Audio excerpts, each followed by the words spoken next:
Dhaka bank business মের অনুষ্ঠানে সবাইকে আমন্ত্রণ জানাচ্ছে মিস মাজজারিন খান। সবাইকে বিশ্ব ভালোবাসা দিবসের শুভেচ্ছা। ভালোবাসাকে কেন্দ্র করে সারা দিনব্যাপী অনেক উত্তেজনা ছিল এবং মানুষের মধ্যে ভালোবাসায় গিফট এবং ফ্যাশনের উপরে বড় ধরনের প্রভাব পড়েছে। আমরা দেখেছি যে অনেকেই কিন্তু একজন আরেকজনকে বিভিন্ন ধরনের গিফট দিয়েছেন এবং ফ্যাশনকে কেন্দ্র করে বিভিন্ন ধরনের ভালোবাসা কেন্দ্রিক রঙকে এবং উৎসবকে সামনে রেখে তারা কিন্তু আজকে তাদের পোশাক নির্ধারণ করেছেন। এই কারণেই আজকে আমরা আমাদের টপিক নির্ধারণ করেছি ভ্যালেন্টাইন ডে, ফ্যাশন ব্যবসা, ট্রেন্ডস এবং সুযোগ। এ বিষয়ে কথা বলার জন্য আমরা দুজন বিশেষ ব্যক্তিকে স্টুডিওতে আমন্ত্রণ জানিয়েছি। শুরুতেই পরিচয় করিয়ে দিচ্ছি মুন্নুজান নার্গিস, সিইও লারিফ।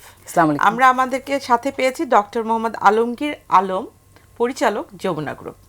আমরা চলে যাচ্ছি আমাদের আজকের অনুষ্ঠানে। আপনাদের দুজনকেই ভালোবাসা দিবসের শুভেচ্ছা।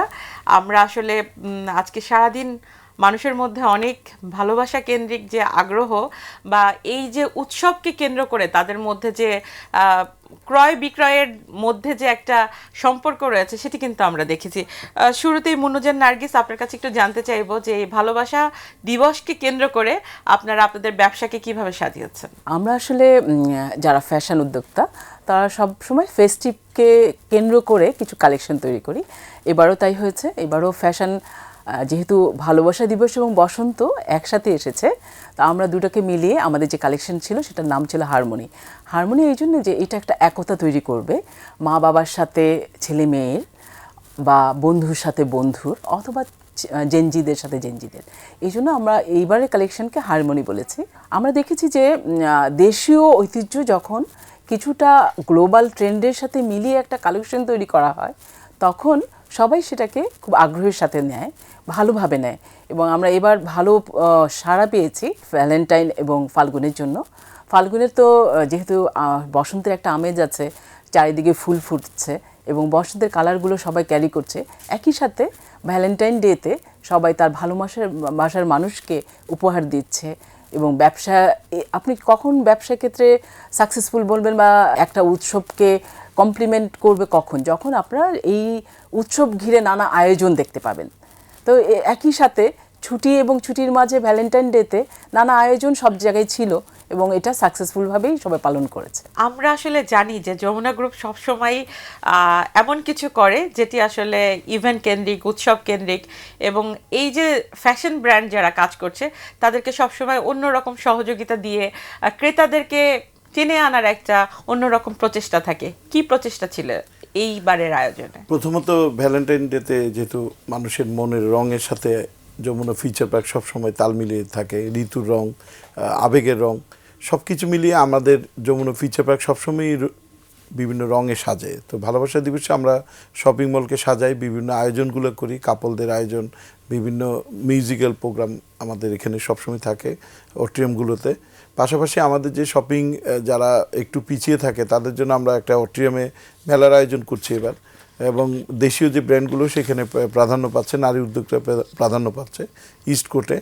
পাশাপাশি আমরা যেটি দেখি যে 12 মাসে 13 পার্বণের এই দেশে মানুষের একদিকে যেরকম প্রাচ্য সংস্কৃতি এবং একদিকে পাশ্চাত্য সংস্কৃতি, দুটির প্রতি তাদের সমান আগ্রহ আছে। তাই আমরা যে জাতীয় জীবনে যে সংগঠনগুলো আছে সেগুলো উদযাপনের পাশাপাশি এই যে বিশ্ব ভালোবাসা দিবসের আমরা আমাদের যে শপিং মলের যে বড় বড় ব্র্যান্ডগুলো আছে তাদেরকেও আমরা অনুপ্রাণিত করি যে যারা যাতে তাদের পোশাকগুলোকে সেই সিজনাল ট্রেন্ডে সাজায়। যেমন আমরা দেখি যে বিভিন্ন যে পয়লা বৈশাখ সেখানে একটা কালার থাকে, ফাগুনের রঙের সাথে ভালোবাসা দিবসের রং মিলিয়ে লালের একটি ট্রেন্ড থাকে।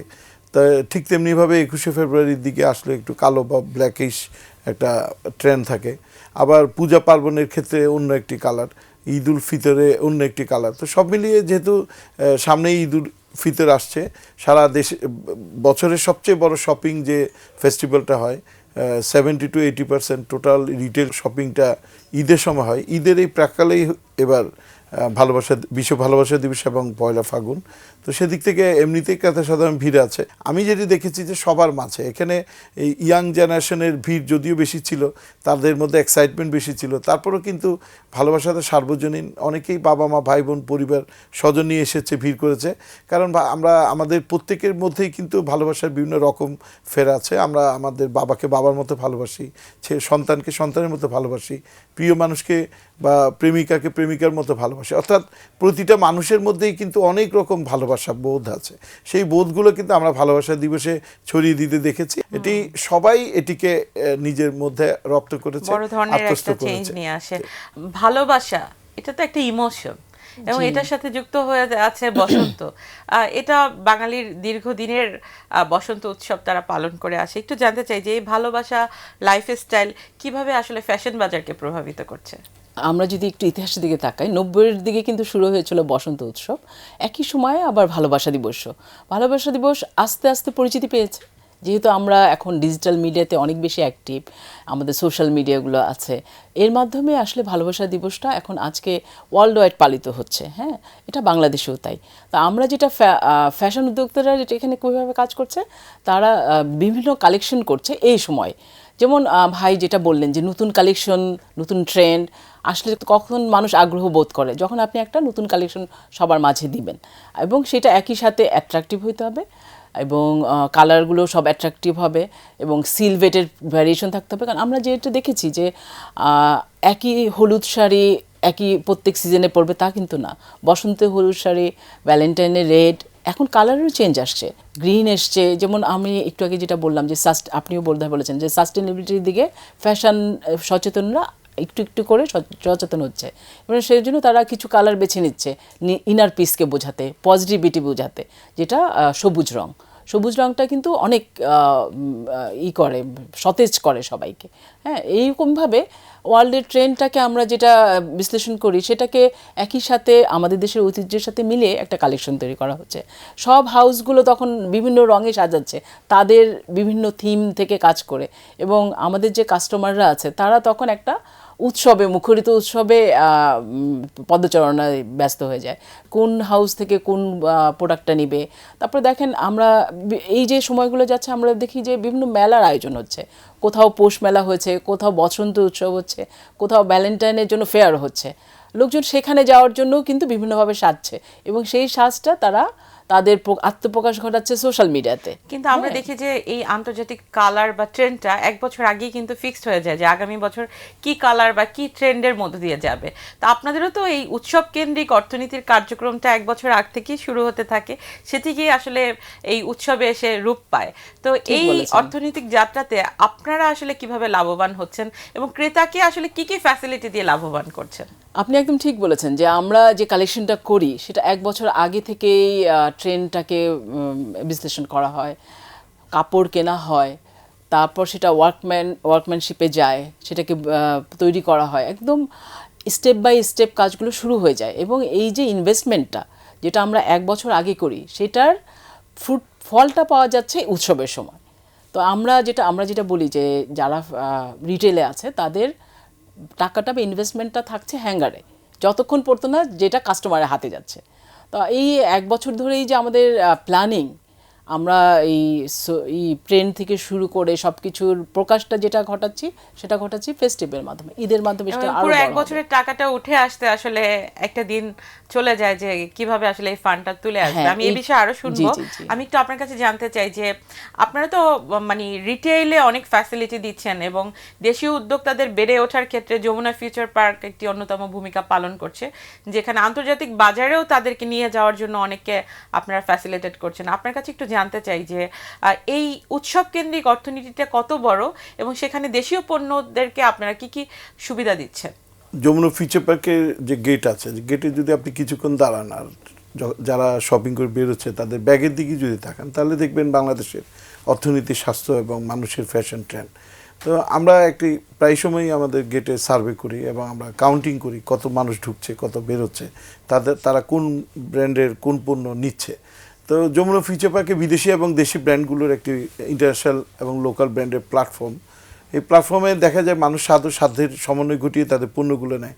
দেশীয় ব্র্যান্ডগুলো আমরা যমুনা ফিউচার পার্কে যখন 2008 সালে আমি কাজ শুরু করেছিলাম, তখনই কিন্তু আমি বাংলাদেশের যে রিটেল ব্র্যান্ডগুলো আছে তাদের সবাইকে একসাথে ডেকে সবাইকে 7,500 স্কোয়ার ফিটের যে কমন এরিয়া আমরা দিয়েছিলাম। যে ব্র্যান্ডগুলো ছিল আর্টিস্টি, ক্যাটসাই, ওয়েস্টেক্স, লারিপ, ইয়েলো, তারপর হচ্ছে নবরূপা, তারপর হচ্ছে দেশি 10, এদের সবাইকে আমরা একসাথেই দিয়েছি একদিনেই, প্রায় একই সময়।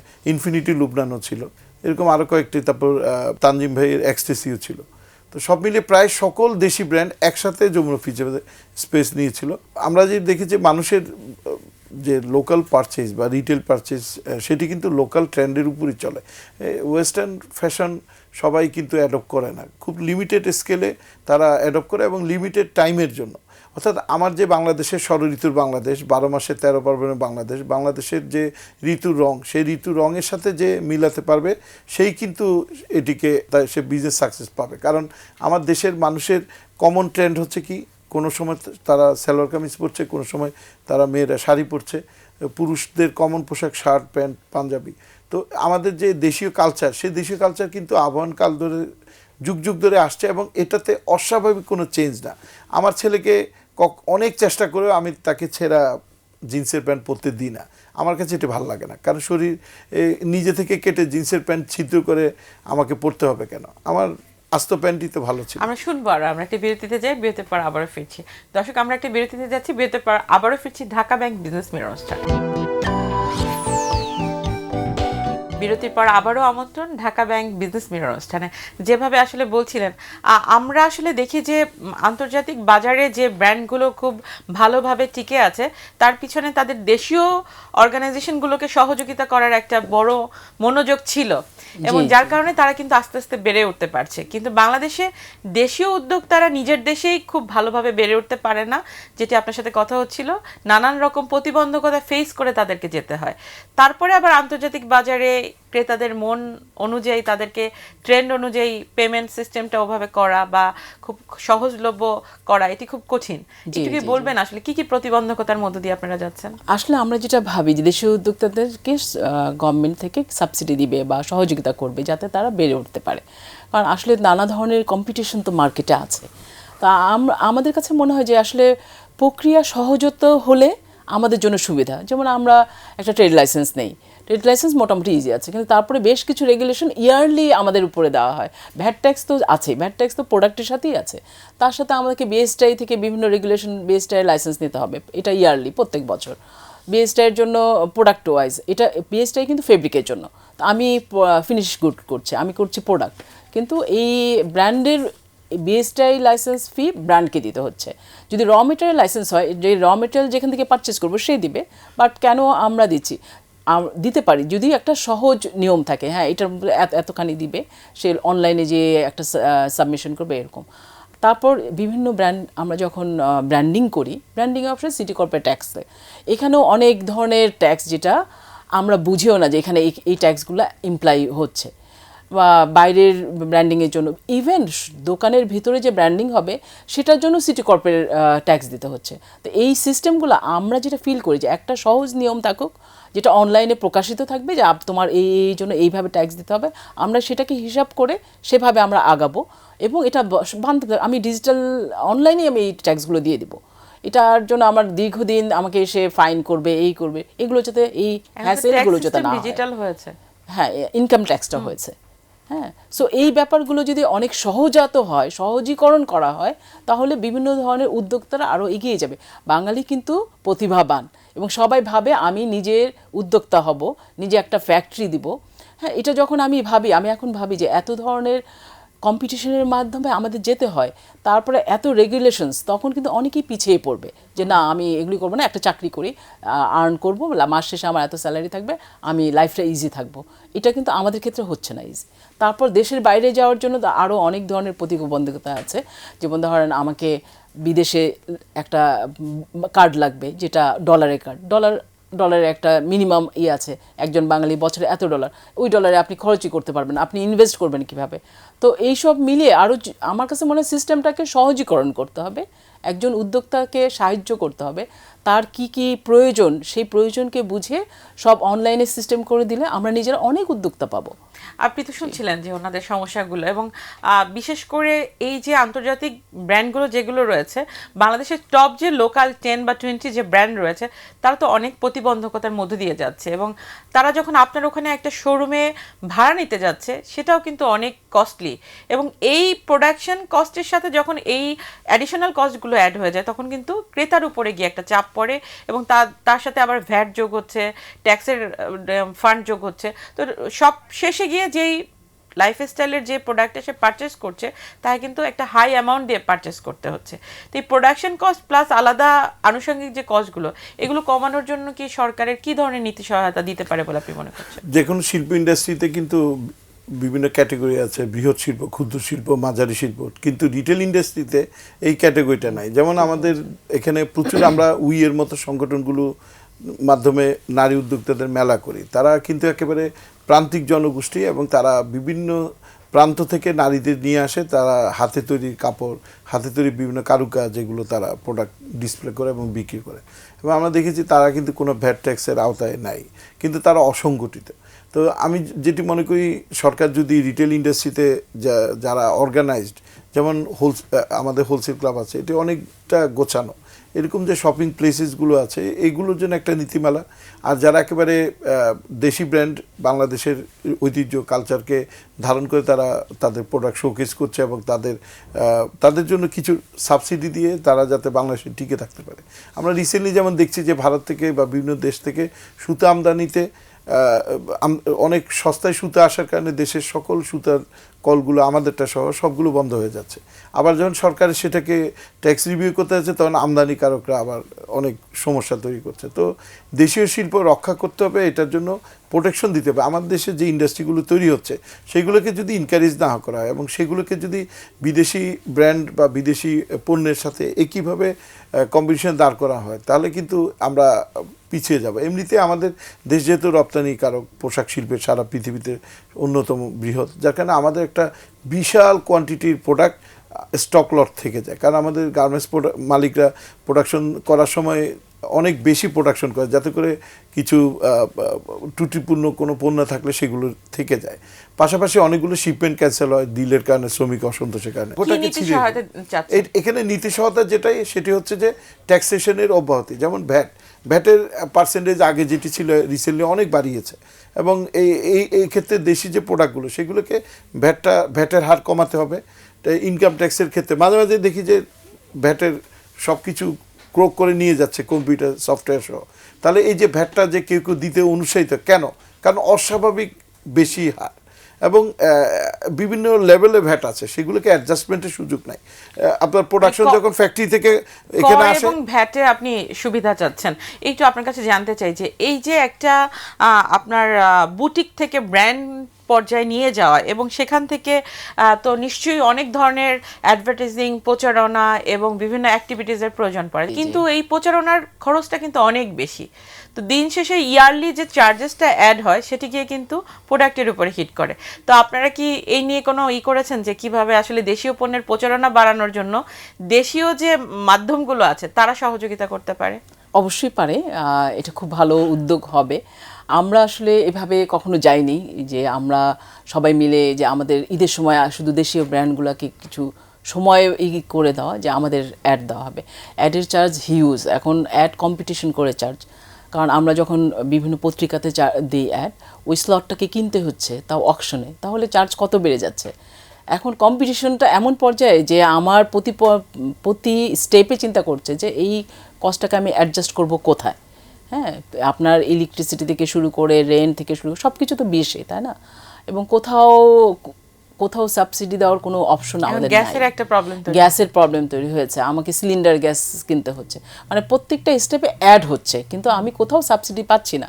সো আমার অ্যাডের ক্ষেত্রে যদি এরকম কোনো সুযোগ দিত তাহলে তো আমরা খুব হ্যাপিলি এটাকে নিতাম। চাচ্ছেন কি ওনাদের কাছে? হ্যাঁ, অবশ্যই চাচ্ছি। আজকে যে আমরা শোতে আছি এটি কিন্তু দেশীয় পণ্যকে প্রমোট করছে, লারিফকে বা যমুনা ফিউচার পার্ককে প্রমোট করছে। তো এভাবে যদি তারা দেশীয় উদ্যোক্তারা বিভিন্ন ফোরামে আসে, মিডিয়াগুলোতে আসে, কথা বলে সেটিও কিন্তু প্রচার। পাশাপাশি অনলাইনে কিন্তু কোনো সাবসিডি কেউ কারোকে দিতে পারে না। ফেসবুক, ইউটিউবেও যদি তারা বিজ্ঞাপনে যায়, তারা মানুষ ঘরে বসে তাদের পণ্যের আমরা অনুষ্ঠানের প্রচার একেবারে দিতে শেষ পারে। পর্যায়ে আছি, একটু জানতে চাই যে ওনারা সবসময় একটা কমপ্লেন করেন যে রপ্তানিমুখী পোশাক শিল্পকে যেভাবে সাবসিডাইজ করা হয় ঠিক একইভাবে দেশীয় পণ্যের যে পোশাক শিল্প যেগুলো আছে অর্থাৎ ডোমেস্টিক মার্কেটের যে ব্র্যান্ডগুলো আছে তাদের উপরে ততটাই চাপ দেওয়া হয়।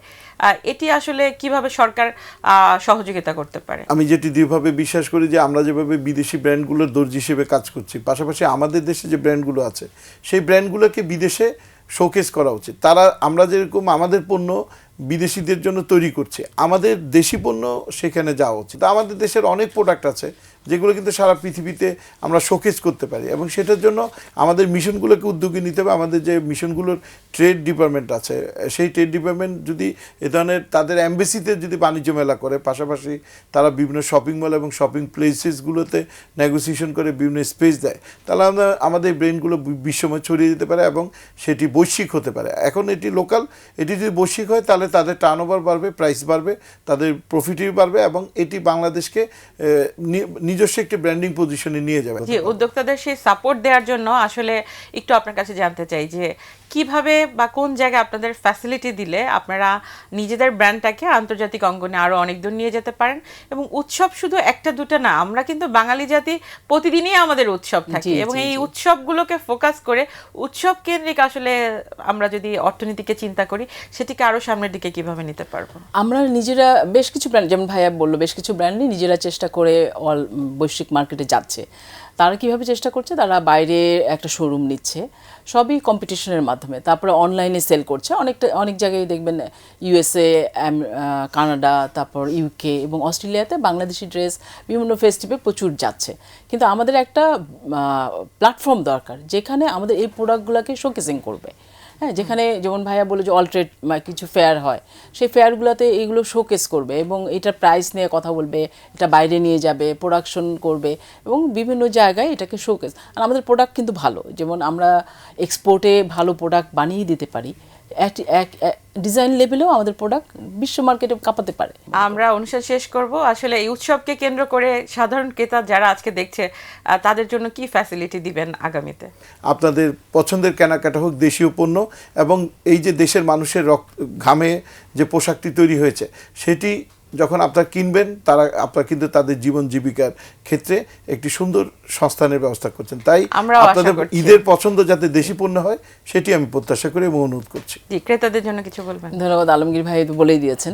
আমরা চাই যে একটা সুন্দর পরিবেশ বজায় থাকবে এবং সবাই আনন্দের সাথে শপিং মলে যাবে। আমাদের আয়োজন আশা করছি যে ভালোবাসা ছড়িয়ে যাক দেশীয় পণ্যে, এবং ভালোবাসার মানুষের উপহার হোক দেশীয় গিফট এবং দেশীয় যে পোশাক সেগুলো দিয়ে যাত্রা শুরু করুক। আপনাদের দুজনকে অসংখ্য ধন্যবাদ আমাদেরকে সময় দেওয়ার জন্য। আমরা আশা করছি আগামী বাংলাদেশ হবে দেশীয় পণ্যের বাংলাদেশ। অনেক ধন্যবাদ, অনেক ধন্যবাদ। দর্শক, এই ছিল আজকের মতো ঢাকা ব্যাংক বিজনেস মিরর অনুষ্ঠান। দেখা হবে আগামী সপ্তাহে। সেই পর্যন্ত সবাই ভালো থাকুন, সুস্থ থাকুন, নিরাপদে থাকুন।